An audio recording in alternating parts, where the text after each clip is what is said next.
D'abord, on se rend compte tout simplement que les politiciens, ils peuvent voler des milliards, ils payent l'amende par rapport à ce vol, 100 000 euros sur 2 milliards, c'est super, et ils vont pas en prison, ils font pas de la prison ferme, ils ont de la prison par sursis, avec sursis, donc évidemment, ils font les lois pour pas aller en prison, mais ça, je t'apprends rien.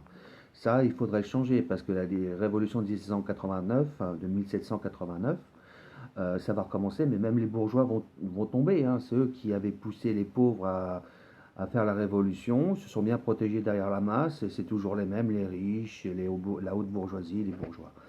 Ensuite, on a des amendes par rapport à la Commission européenne, parce que les prisons sont en surpopulation, donc on a des amendes. Et donc pourquoi les casseurs et les gilets jaunes ne risquent rien? Tout simplement parce qu'il n'y a pas assez de place en prison, c'est contre les droits de l'homme, tu vois, le type il a le droit d'incendier une maison avec une maman et son bébé dedans, il n'y a aucun souci. Donc c'est pour ça que personne ne se fait de soucis, quoi. Ceux qui veulent vraiment torpiller et anéantir l'État, ils savent qu'ils risquent rien.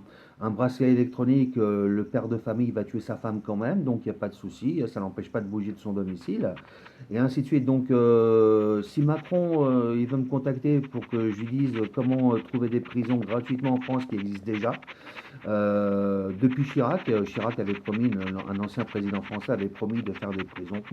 Il n'y a aucun souci. Donc, personne ne risque rien, surtout pas les politiciens. Donc, ça sert à rien de casser sur les gilets jaunes, voire des gens qui ne sont pas d'accord avec le gouvernement. Parce que de toute façon, le gouvernement n'ira jamais en prison. Il y a des tas d'affaires tous les jours, partout sur Terre. La loi, elle est faite pour eux et par eux. Mais pas pour le peuple et envers le peuple et pour le peuple.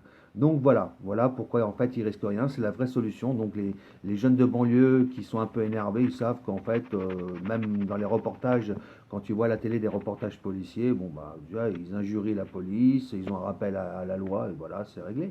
Donc on vit pas en démocratie au niveau des prisons, on vit plutôt dans une dictature. Je sais pas, on tolère le mal et le mal, chacun sait d'où il vient et qu'est-ce qu'il fait sur Terre. Allez, bon courage et